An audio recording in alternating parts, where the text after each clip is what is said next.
మీరు అధికారంలోకి వచ్చాక దీని వెనుక ఉన్న మాఫియా ముఠా అంతు తెలుస్తారనే ప్రశ్న కూడా మీరు సమాధానం చెప్పాలి. మళ్ళీ మీతో మాట్లాడితే, ఎందుకంటే ఇది మామూలు కేసు కాదని చెప్తున్నారు కాబట్టి. పాషా గారు, ఈ మధ్యకాలంలో ఎందుకో కానీ ఈ మధ్యకాలంలో జగన్ ప్రభుత్వ హయాంలో అప్పుడు ఏదో జే బ్రాండ్స్ అంట, దాంట్లో శుద్ధి చేయని స్పిరిట్తో జే బ్రాండ్లు, కాసుల కక్కుర్తో హడావుడిగా ఉత్పత్తి, 68% ఓవర్ ప్రూఫ్ లేకుండానే తయారీ, 24 గంటలు నిల్వ కూడా చేయలేదు, 5 ఏళ్లలో భారీగా కిడ్నీ లివర్ నరాల వ్యాధులు, 10 రెట్లు పెరిగిన నరాల బలహీనతలు అని ఈ మధ్యకాలంలో ప్రజలందరినీ కూడా ఇటు డైవర్ట్ చేస్తూ రాష్ట్ర వ్యాప్తంగా కర్మాగారాలు ఏర్పాటు చేసుకుని నకిలీ మద్యం తయారు చేస్తూ 5,280 కోట్ల రూపాయల మద్యాన్ని ఆల్రెడీ తాగించేశారు. అందరికీ నమస్కారం అండి. నాణ్యమైన మద్యము అని చెప్పేసి చంద్రబాబు నాయుడు గారు మాటిమాటికి అంటుంటారు. నాణ్యమైన మద్యం నేను అందిస్తాను అని చెప్పేసి. బహుశా ప్రపంచంలో, దేశంలో కాదులేండి కానీ ప్రపంచంలో ఏ రాజకీయ నాయకుడు కూడా నాణ్యమైన మద్యము నేను మీకు ఇస్తాను అని చెప్పేసి చెప్పి ఉండడు. ఎందుకు? ఆ ఖ్యాతి గౌరవనీయులు పూజ్యులైనటువంటి మా చంద్రబాబు నాయుడు గారికి దక్కింది. ఎక్కడైనా సరే నేను నాణ్యమైన విద్య అందిస్తాను, నాణ్యమైన వైద్యం అందిస్తాను అంటే ఓట్లు వేసిన ప్రజల్ని కూడా చూశాను. కానీ మన దగ్గర మాత్రం నిజంగా చాలా బాధేస్తుంది. నాణ్యమైన మద్యాన్ని అందిస్తాను అంటే కొంతమంది ఓట్లు వేసిన అమాయకులు ఉన్నారు. ఈరోజు వాళ్ళ జీవితాలే నాశనం అవుతున్నాయి, వాళ్ళ కుటుంబాలు నాశనం అవుతున్నాయి. ప్రజలు ఒకసారి గుర్తించాలి. స్ట్రేట్గా చంద్రబాబు నాయుడు గారిని ఒకటే విషయం అడుగుతాను. నాణ్యమైన మద్యము మీరు మాకు అందించారు, కానీ మీ కుటుంబంలో మీ సుపుత్రుడు, మీ కుమారుడు గారు గౌరవనీయులు లోకేష్ గారు మాత్రం నాణ్యమైన విద్య కోసం స్టాన్ఫర్డ్ వెళ్ళిచ్చారు. అంటే మీకు నాణ్యమైన విద్య, మాకు నాణ్యమైన మద్యం. ఇది వ్యత్యాసం. ఒక రాజకీయ నాయకుడు చూపిస్తున్నటువంటి వ్యత్యాసం, తన కుటుంబానికి ప్రజలకి చూపిస్తున్నటువంటి వ్యత్యాసం. అంటే రోజు మొత్తం తాగండి, తాగి తూగి నాకు ఓట్లేయండి, అంతేగాని మీరు మాత్రం బాగుపడొద్దు, మీరు మాత్రం చదువుకోవద్దు, మీ కుటుంబాలు మాత్రం బాగుపడొద్దు అని చెప్పేసి ఈ నాణ్యమైన మద్యాన్ని చంద్రబాబు నాయుడు గారు తీసుకొచ్చారు. అవును సార్. సరే, జగన్మోహన్ రెడ్డి గారు నాణ్యమైన విద్యను అందిస్తానన్నారు. నాణ్యమైన విద్యను అందించారు పిల్లలకి, వాళ్ళేం ఓట్లేరు. వాళ్ళ తండ్రులకి నాణ్యమైన మద్యం అందిస్తానన్నారు చంద్రబాబు నాయుడు గారు. వాళ్ళు ఓట్లేస్తారు. ఓట్లేసే వాళ్ళు మనకి ఇంపార్టెంట్, కానీ విద్య వైద్యం ఇవి కరెక్టా? అంటే అధికారంలోకి రావాలంటే ఎవరు ఓట్లేదు. చిన్నపిల్లలు మంచి విద్యను అందిస్తే వాళ్ళు ఏమైనా ఓట్లేస్తారా? వాళ్ళకి ఓటేసే అర్హత ఉండదు. అంటే మీరు చెప్పేది ఏంటంటే మంచి చేసే రాజకీయ నాయకుడికి ఓట్లు పడవు. ప్రజల్ని మభ్యపెట్టి ప్రజలతో మందు తాగిచ్చినటువంటి రాజకీయ నాయకుడికి ఓట్లు పడతాయి, అంతే కదా మీరు చెప్పేది? అది చంద్రబాబు నాయుడు గారు చెప్పారు సార్, ఓపెన్ గా చెప్పారు. సాయంత్రం అయితే 6 గంటల తర్వాత నేను మీకు గుర్తుకొస్తాను, నేను నాణ్యమైన మద్యం ఇస్తాను. అదే సార్, అంటే మన రాష్ట్రం ఇక బాగుపడదు అని చెప్పేసి మీరు చెప్పాలనుకుంటున్నాను, అంతే కదా? ఒకవైపు ఒక వ్యక్తి ఎలాంటి స్వలాభాలు లేకుండా ఒక మంచి విద్యా వ్యవస్థను సృష్టిస్తాను, ఒక మంచి వైద్య వ్యవస్థను. ఎందుకంటే ఈ రెండు సార్, ప్రపంచంలో ఈరోజు పెద్ద దేశాలు మనం తీసుకుంటే అమెరికా లాంటి దేశాలలో విద్యా వైద్యం అనేది ఉచితంగా ఉంటుంది. విద్యా వైద్యం అనేది భారతదేశంలో ఉచితంగా ఉంటే భారతదేశం దూసుకెళ్ళిపోద్ది. ఆ విషయాన్ని ఆలోచించగల వ్యక్తి అసలైన నాయకుడు. నాణ్యమైన మద్యం ఇస్తాను అన్నటువంటి వ్యక్తి రాజకీయ నాయకుడు ఎట్లవుతాడు, ఒక లీడర్ ఎట్లవుతాడు? ఒకసారి సరే, నాణ్యమైన మద్యానికి వద్దాం. ఇంతసేపు నాణ్యమైన మద్యము మాట్లాడుకున్నాం కదా, వద్దాం. ఏం నాణ్యమైన మద్యం సార్? జబర్దస్త్ ఉంది. అంటే డిస్టిలరీలో తయారైన మద్యం నాణ్యమైన మద్యం కాదు. ఓకే, సొంత ఆఫీసులలో మెషినరీలు కొనుక్కొచ్చి, అదేం సార్, అది వాషింగ్ మిషనా? ఆ వాషింగ్ మిషన్లలో తయారు చేసినటువంటి మద్యం ఏమో నాణ్యమైన మద్యం. మా నాయుడు గారు నిజంగా కూర్చొని సిగ్గుపడుతున్నారు అక్కడ. మా నాయుడు గారు, ఏ నాయుడు గారు, సారీ మళ్ళీ మీరు కన్ఫ్యూజ్ అవుతారు, సురేంద్ర నాయుడు గారు. నాయుడు గారు అంటే మీరు చంద్రబాబు నాయుడు గారు అనుకున్నారు, కాదు, సురేంద్ర నాయుడు గారు. ఆయన సిగ్గుపడుతున్నాడు ఆ వీడియోలో. అరే నన్ను వీడియో తీస్తున్నారు, లేదండి దయచేసి మా నాయుడు గారు చూస్తారు, వద్దండి నా వీడియో తీయకండి అన్నట్టు సిగ్గుపడుతున్నాడు. సిగ్గుండాలి, నిజంగా సిగ్గుండాలి. బ్రాండ్స్ ఆ మద్యం తాగుడే తప్పు. మద్యం తాగితే హెల్త్ పాడవుతుంది, ఎంత కాస్ట్లీ మద్యం తాగినా. అందులో మీరు మీ ఫామ్ హౌస్లలో కూర్చొని మద్యం తయారు చేస్తారా? సిగ్గుండాలి. అది కూడా ఎన్ని బాటిల్ సార్? 15,000 బాటిల్ రెడీగా, 15,000 పైచలకు. సార్ అయితే 60,000 అన్నారు, అది 15,000 మనకు వచ్చిన డేటా. 15,000 బాటిల్ రెడీగా ఉన్నాయంట. 10,000కి పైన మూతలు ఖాళీ బాటిల్ అంట. అది కాకుండా 45 క్యాన్లలో మద్యం రెడీగా ఉందంట. అది కాకుండా 30 క్యాన్లలో స్పిరిట్ ఉందంట. ఏంటిది నాకు అర్థం కావట్లేదు. ఇదా నాణ్యమైన మద్యం? ఒకసారి చంద్రబాబు నాయుడు గారు ఆలోచించాలి. నెక్స్ట్, ఇది కేవలం ఒక నియోజకవర్గంలో అవుతుందంటారా? నాకు డౌటే సార్. నాకు డౌటే. ఎట్లా? ఒకసారి టీడీపీ లేదా కూటమి గెలిచినటువంటి అన్ని నియోజకవర్గాల్లో కొంచెం ఎక్సైజ్ డిపార్ట్మెంట్ కొంచెం గట్టిగా ప్రయత్నిస్తే దాదాపుగా అన్ని నియోజకవర్గాల్లో ఇలాంటివి బయటపడతాయని చెప్పేసి నేను భావిస్తున్నా. ఇది కేవలం నా భావన, నేను అనుకుంటున్నా. ఓకే, మళ్ళా లేదు ఎట్లా చెప్తారు మీరు అంటారు వీళ్ళు. నేను అనుకుంటున్నా దయచేసి ఒకసారి చెక్ చేయాలి. ఎంత ఘోరము అంటే ఈరోజు అంటే అప్పుడు ఒకసారి మనం చూసుకుంటే ప్రభుత్వం మొత్తము చేతిలో తీసుకొని మద్యాన్ని అమ్మి వచ్చినటువంటి డబ్బులతోటి వాటిని మంచికి వాడితే ఆ రోజు జగన్మోహన్ రెడ్డి గారు చేసింది తప్పంట.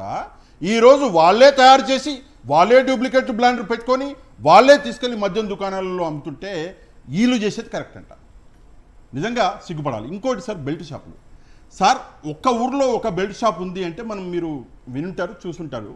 ఒక ఊర్లో 3-4 బెల్ట్ షాపులు చూసారా? 45,000కి పైగా ఈరోజు ఆంధ్రప్రదేశ్లో బెల్ట్ షాపులు నడుస్తున్న అధికారులు, పోలీసులు, ముఖ్యంగా మా నాయుడు గారు కళ్ళు మూసుకొని చూస్తున్నారు అంతే. అంటే దోచేసుకోండి. ఈసారి సురేంద్ర నాయుడు గారు, మా చంద్రబాబు నాయుడు గారు కళ్ళు మూసుకొని కూర్చున్నారు, ఏమీ చేయట్లేదు. ఎందుకంటే ఎలక్షన్లో డబ్బులు పెట్టారా, ఓకే ఇప్పుడు వాడేసుకోండి, ప్రజల హెల్త్లతో ఆడేసుకోండి అని చెప్పి. సరే, ప్రజల హెల్త్లతో ఇక్కడ ఆడేసుకొని ప్రజల కిడ్నీలు, లీవర్లు డ్యామేజ్ అవుతుంటే లేదు మీరు ఇప్పుడు తాగిన మద్యం వల్ల కాదు, 3 ఏళ్ల కింద మీరు మద్యం తాగారు కదా జగన్మోహన్ రెడ్డి గారు ఉన్నప్పుడు, 4 ఏళ్ల కింద తాగారు కదా, 2 ఏళ్ల కింద తాగారు కదా, ఆ మద్యం ఎఫెక్ట్ ఇప్పుడు బయటపడ్డది అని. ఈ మద్యం ఎఫెక్ట్ కాదంట, ఆ మద్యం ఎఫెక్ట్ ఇప్పుడు బయట. ఎవడి ఇక్కడ పూలు పెడుతున్నారు? నమ్మేవాళ్ళు ఉన్నారు కదా సార్. ఏంటి సార్? నమ్మేవాళ్ళు ఉన్నారు కదా, అంటే ఉంటారు, ముందే రాసుకుంటూ వస్తారు కదా ఒక పద్ధతి ప్రకారమే. నమ్మేవాళ్ళు లేకపోయి ఉంటే చంద్రబాబు నాయుడు గారికి డిపాజిట్లు కూడా దక్కేవి కావు. కుప్పంలో కూడా తక్కువ డిపాజిట్లు, కుప్పంలోనే అంటున్నా, చంద్రబాబు నాయుడు గారికి అంటున్నా, పార్టీని అంటున్నా. చంద్రబాబు నాయుడు గారికి డిపాజిట్లు దక్కేవి కాదు. నమ్మేవాళ్ళు ఉన్నారు కాబట్టి, మోసం చేసే మా నాయుడు గారు ఉన్నారు కాబట్టి ఈ రోజు మోసపోయి ప్రజలు ఈ దుస్థితికి వచ్చారు. ఇంకో విషయం సార్, ఈ రోజు బయటపడ్డది పెద్ద, అంటే మనం చూసినాము తంబలపల్లిలో. దీని వెనకాల ఎవరున్నారు సార్? అంటే ఇక్కడే ఆపేద్దామా? కాదు. మా సురేంద్ర నాయుడు గారి దగ్గరే ఆపేద్దామా? కాదు. పెద్ద తలకాయల దగ్గరికి పోవాలిగా మనం, పోవా? పోతుంది అసలు అక్కడ వరకు కేసు. ఇదే బై మిస్టేక్ లో, ఇందాక సార్ క్లియర్ గా చెప్పారు. అవును, బై మిస్టేక్ లో ఇదే బయటపడ్డది, ఫ్లూక్ లో బయటపడ్డది. దీన్ని నిజంగా ఒకవేళ ఎంక్వైరీ అనేది చేస్తే చాలా పెద్ద పెద్ద తలకాయలు బయటపడతాయి. ఎక్కడ వరకు వెళ్ళొచ్చింది అంటే చాలా ఉన్నాయి సార్, చాలా బొమ్మలు ఇక్కడ ఫోటోలు కనిపిస్తున్నాయి. ఓకే, అక్కడ కూడా పోవచ్చు. అంతవరకు కూడా సార్ ఏమీ లేని చోటనే ఒక మంచి స్టోరీ రాయించి ఒక రైటర్ తోటి మనీ ట్రాన్సాక్షన్లు జరిగినాయి. Simple logic sir. 5,280 కోట్లు గల్లీ లీడర్లు సంపాదించేది కాదు. అవును, ఎక్కడికి పోవాలో అక్కడికి పోతుంది, ఇంతే లాజిక్. ఇది అర్థం చేసుకుంటే చాలు.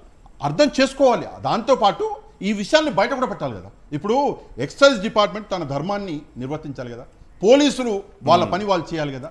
ఈ రోజు ఈ డబ్బు సరే ఇక్కడ ఈయన సంపాదించాడు మా నాయుడు గారు, ఈ డబ్బు ఏ నాయుడు గారి దగ్గరికి వెళ్ళిందో ఓకే, అది కూడా ట్రాన్సాక్షన్లు బయట పెడితే మనీ ట్రేల్ ఉంటుంది కదా సార్, ఆ ట్రేల్ కూడా బయట పెట్టండి. బయట పెడితే చాలా విషయాలు క్లారిటీ వస్తుంది కదా. ఎందుకని చెప్పేసి మీరు బయట పెడతలేరు? ఎంత నిస్సిగ్గుగా అంటే ఫోటోలు క్లియర్గా ఉన్నాయి. ఓకే, ఫోటోలు వదిలిపెట్టండి సార్, గ్రౌండ్ రిపోర్టు.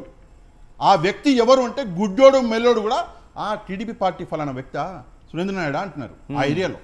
ఏం వదిలించుకుంటారేమో ఇతను వైఎస్ఆర్సీపీ అని, రేపు మాపు అలాంటివి కూడా చేస్తున్నారు. ఏం చేస్తారో మీకు చెప్తాను, చాలా మంచి పాయింట్ లేదు చేయొచ్చు కదా సార్. దాంట్లో మీరు ఎటువంటి సందేహం పడాల్సినటువంటి అవసరమే లేదు. ఈ యొక్క ఎల్లో మీడియా దీన్ని కూడా కూర్చొని ఈ సురేంద్ర నాయుడు కూడా జగన్మోహన్ రెడ్డి అంచనని చెప్పేటువంటి సామర్థ్యం కలిగినటువంటి వ్యక్తులే. దీంట్లో కూడా జగన్మోహన్ రెడ్డి గారి హస్తం ఉందని చెప్పగలిగినటువంటి సామర్థ్యం వీళ్ళకు ఉంది. బట్ ఒకటే ఏమనుకుంటున్నారంటే ప్రజలు ఎర్రోళ్ళు కాదు. సో ఈరోజు మేము చెప్పదలుచుకున్నదంతా కూడా ప్రజలకే. నంబర్ 1 ఫస్ట్ థింగ్ ఒకటి ఒక చిన్న సారా బట్టి నడపాలన్నా కూడా ఎవరో ఒకరి లీడర్ యొక్క ఆశీస్సులు ఏం జరగదు. మరి ఇంత పెద్ద కర్మాగారం ఒక హైవే పైన ఒక పెద్ద head quarters, almost Thamballapalle head quarters ఏదంటే ఎవరైనా కూడా మొలకల చెరువే అంటే చెప్తారు. ఒక నియోజకవర్గ హెడ్ క్వార్టర్స్లోనే ఒక మెయిన్ రోడ్ పైనే జరుపుతున్నారంటే ఇది సాధ్యపడేటువంటి విషయమే కాదు ఈశ్వర్ గారు. 100కి 100 రూపాయలు ఇది చాలా పెద్ద తలకాయలు, ఒక రేంజ్లో కూడా కాదు. ఇప్పుడు మీకు క్లియర్గా చెప్పాను కదా, దీని యొక్క ఆర్థిక లావాదేవీలు తీసుకుంటే దాని యొక్క కెపాసిటీని ఇప్పటికైనా కూడా ప్రూవ్ చేయగలుగుతా. The capacity of that industry is 30,000 bottles it can manufacture per day. 30,000 into 100 రూపాయలు వేసుకున్నా కూడా 30 లక్షల రూపాయలు రోజుకు జనరేట్ చేయగలుగుతుంది ఆదాయాన్ని. బా 30 లక్షలు ఇంటూ ఒక సంవత్సరం వేసుకుంటే నీకు ఇది దాదాపు 300 కోట్లు, దాదాపు 500 కోట్లు దగ్గర దగ్గర దీని యొక్క టర్న్ ఓవర్ వస్తుంది.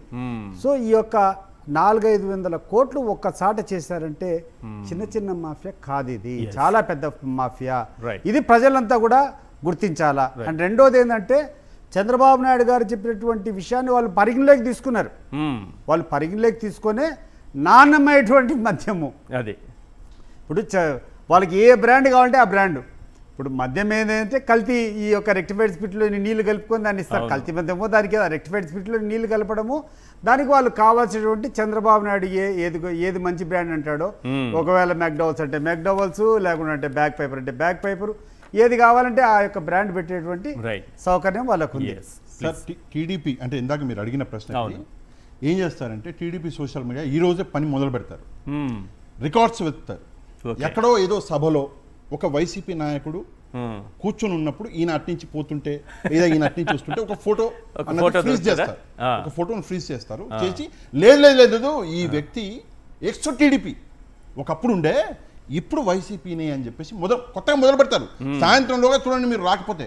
అంత సమర్థులు టీడీపీలో స్పెషల్లీ ఈ సోషల్ మీడియా వాళ్ళు ఉన్నారు.